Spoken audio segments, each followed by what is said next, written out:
Gabrielle looked out the car window, observing the Christmas lights decorating the houses along the street. Her heart was filled with conflicting emotions after the evening she had just spent with her ex-husband Dylan's family. She hadn't expected that Christmas dinner could awaken so many dormant feelings within her. From a young age, Gabrielle had learned to rely only on herself. Raised by her grandmother after losing her parents as a child, she developed a strong sense of independence and a reluctance to depend on other people. When her beloved grandmother passed away, Gabrielle found herself completely alone in the world, further reinforcing her belief that she needed to be self-sufficient to survive. It was during a phase of intense loneliness that Gabrielle met Dylan, a colleague whose easygoing manner and easy smile seemed to brighten any room. From the first encounter, it was clear that Dylan was everything Gabrielle was not. He came from a large, loving family, accustomed to spontaneous hugs, shared laughter, and the security of knowing he always had someone to rely on. For Gabrielle, who had grown up surrounded by silence and longing, this reality was as comforting as it was terrifying. At the beginning, she maintained an emotional distance, observing Dylan with curiosity and caution, like someone looking out a window into an unknown world. But Dylan had a rare patience. He not only approached but also had the sensitivity not to rush Gabrielle. With light conversations during lunch and thoughtful gestures, he gradually made his way through the walls she had built around herself.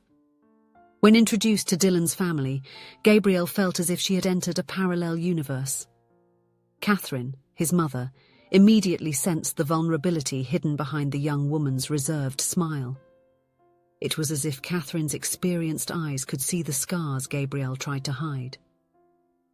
Without invading, but also without hesitating, Catherine began to offer gestures of care and support that Gabrielle hadn't known how to receive for a long time. An extra plate sent to work, an unexpected hug at the end of a visit, or simply encouraging words in moments of doubt. For Gabrielle, Catherine became more than a mother-in-law. She became a maternal figure she didn't even know she still needed. When Gabrielle and Dylan's wedding took place, it was more than a celebration of love. It was the consecration of a new chapter in her life. The ceremony, planned with simplicity and care, took place in the blossoming garden of Catherine's house. As she walked down the aisle, Gabrielle felt a wave of emotions envelop her. Her eyes, reluctant to lift, met Catherine's proud and emotional smile. In that moment, Gabrielle realized that she was not just joining Dylan, but also being welcomed by a family that, in some way, made her feel that she finally belonged somewhere. The first years of marriage were filled with happiness and companionship. Dylan continued to progress in his career, always ambitious and focused on professional growth.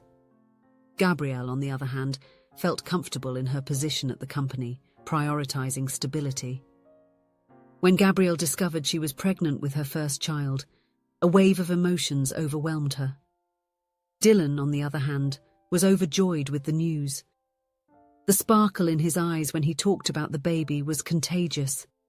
He was already making plans, imagining nights rocking the newborn and mornings dedicated to teaching him to walk. During one of these conversations, he suggested something that seemed natural to him. "Love, why don't you take a break from work?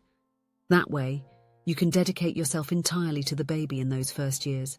It would be great for him, and I can take care of everything." The proposal was like a spark in a barrel of gunpowder for Gabrielle. She tried to remain calm, but her voice came out loaded with emotion. "Dylan, you know I can't just drop everything. What if something goes wrong? What if you lose your job, or if we decide to separate one day? I need to have my financial independence. It's the one thing I've always been able to control." He watched her, surprised by the intensity of her response. "Gabby, nothing is going to go wrong. I'm here for you, for us. My salary covers everything we need and more. I want you to have the chance to enjoy this time with our son." But for Gabrielle, it wasn't that simple. She had learned early on that relying on someone else was a dangerous trap. She remembered the feeling of losing control when her grandmother passed away, leaving her alone in the world. She never wanted to be in a position again where her stability depended on someone else, even if it was Dylan, the man she loved. Months later, when little David finally arrived in the world, he brought overwhelming happiness and a new dynamic to the couple. Gabrielle, enchanted by her son, but still holding on to her desire for independence, made the difficult decision to return to work after a few months. With tears in her eyes, she left the baby at the daycare for the first time. Dylan, in turn, had not yet given up on the idea of Gabrielle staying at home. He frequently tried to convince her. "He's still so small, Gabby. Don't you think it would be better for him to have you around during these early years? It's something that doesn't come back." But Gabrielle, though moved by Dylan's concern, remained determined to continue working. When she was at home, Gabrielle dedicated herself to being the best mother she could be. She sang to David before bed, cradled him when he cried, and stayed up at night during the colic episodes. Even exhausted, she tried to make up for the time she spent away.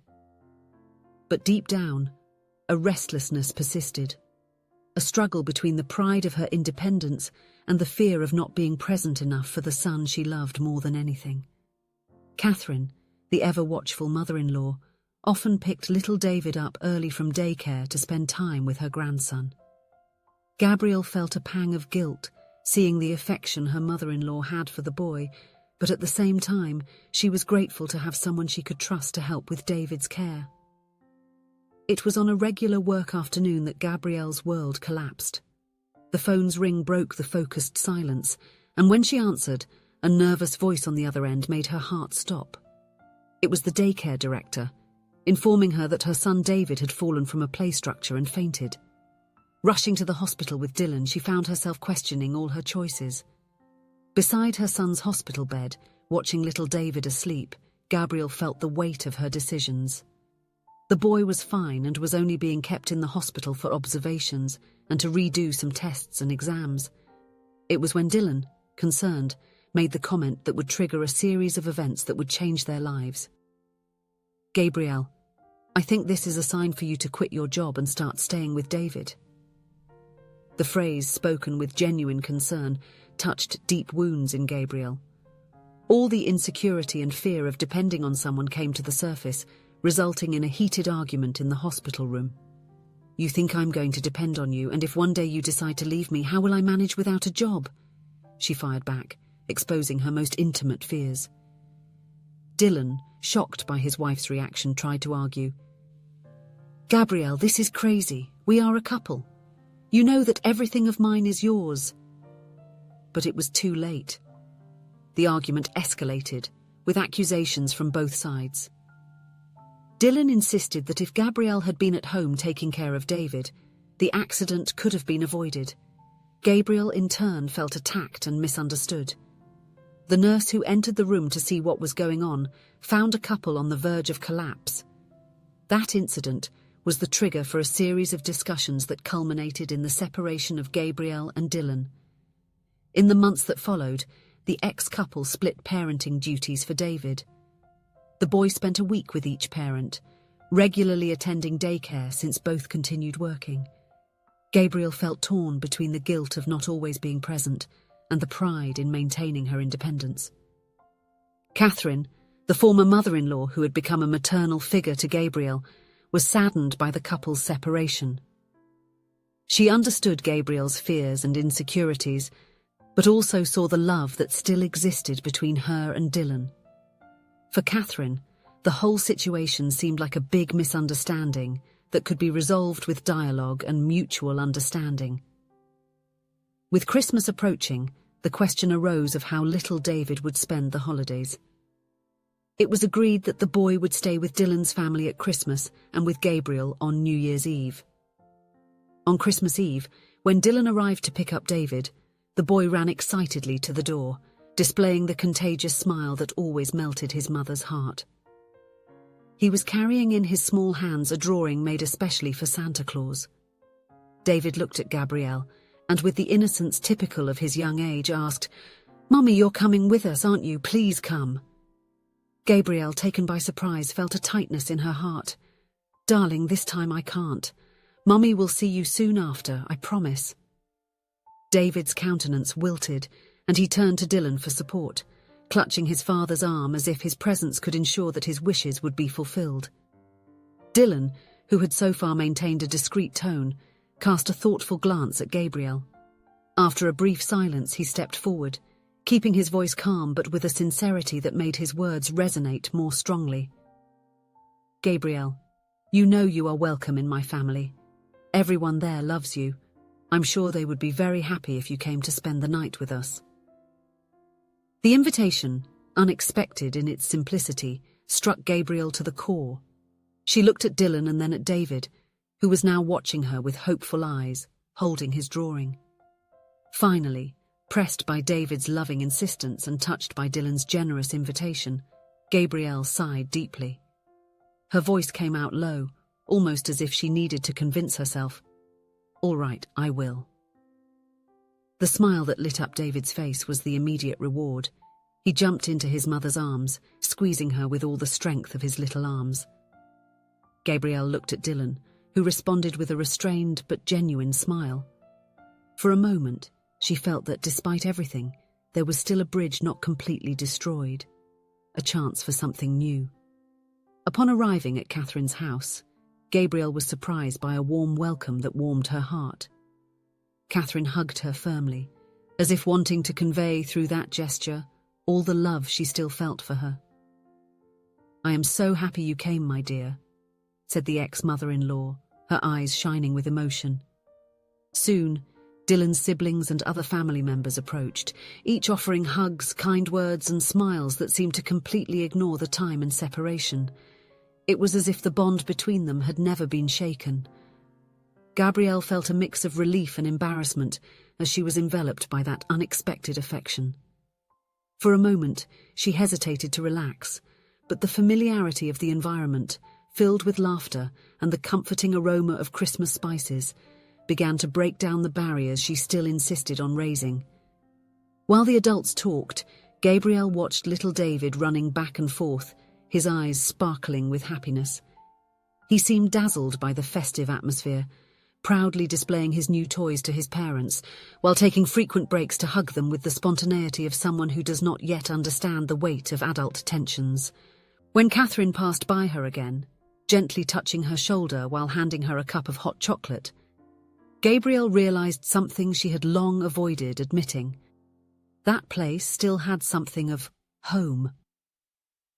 It was at the end of the night, when Catherine's house lights were already dimmer and the echoes of Christmas joy had given way to a peaceful silence, that the former mother-in-law approached Gabrielle with a welcoming smile, lightly touched Gabrielle's shoulder, inviting her for a conversation.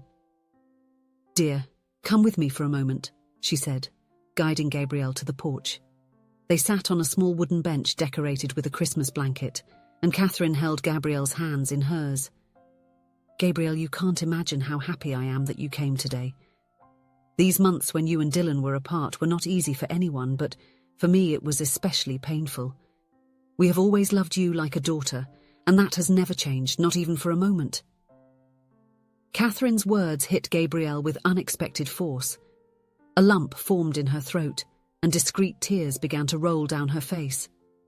"Thank you, Catherine," she murmured, her voice laden with vulnerability. "I thought you were hurt with me, that maybe I had lost you too. But thank you for welcoming me so warmly." Catherine squeezed Gabrielle's hands more firmly, her eyes now overflowing with love and understanding. "My dear," she continued, her voice trembling slightly, "this is how families should be. Even when we disagree, even when the paths become difficult, the love remains. You will never stop being part of this family, because the bond we share goes beyond circumstances. David will always be our connection, but what I feel for you is something that comes from the heart, like a mother to her daughter. From the moment I met you, I realized that you carry such a huge burden, a difficulty in trusting, in accepting help. But dear, no one should face the world alone. Sharing burdens is not a weakness, it is a gift that the people who love you have the privilege to offer. I want you to know that you can count on me, on all of us, always. You never have to walk alone." Catherine then leaned in and enveloped Gabriel in a warm hug, a hug that seemed to break through all the barriers Gabriel had built over the years. For the first time since her grandmother's death, she allowed herself to be truly vulnerable. On the way back home, the silence in the car was filled only by the soft breathing of David, asleep in the back seat, holding one of the toys he had received on that magical night. Her gaze turned to Dylan, who kept his eyes on the road but seemed lost in thought. Gabriel felt her heart tighten. There was so much that needed to be said, so much that had been left unsaid out of pride and fear. "Dylan, I need to say something. I'm sorry. Our arguments, our separation. I know it hurt you, and also our family. Today, after everything, I can see that you only wanted the best for David and me. But fear blinded me. I'm sorry for not realizing that sooner." Dylan quickly glanced away from the road to Gabriel. "Gabriel, I was wrong too. I pressured you when I should have supported you. I never wanted you to feel suffocated or undervalued. I just wanted to protect you and David. But I ended up doing the opposite. I'm sorry for not understanding what you needed." Dylan gently squeezed her hand without taking his eyes off the road, but his expression softened, as if a weight had been lifted from his shoulders.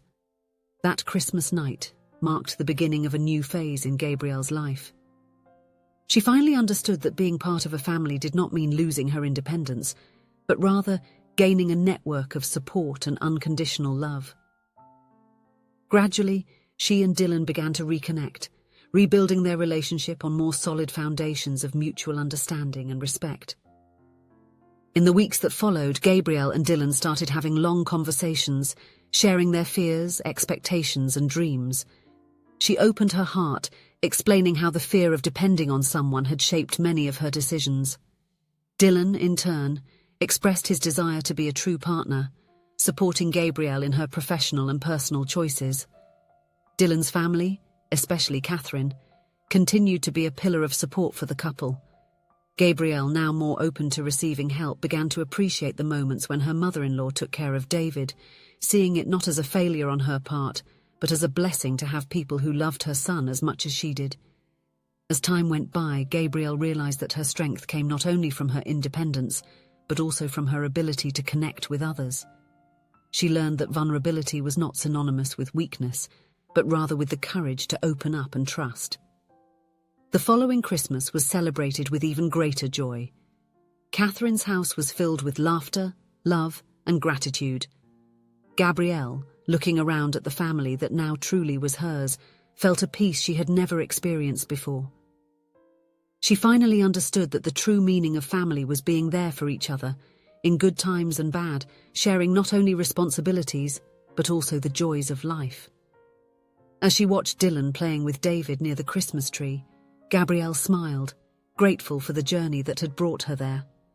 She knew that challenges would continue to arise, but now she would face each one not alone, but with the love and support of her family by her side. If you enjoyed the story, please leave a comment with a rating from 1 to 5 to show how much you liked it.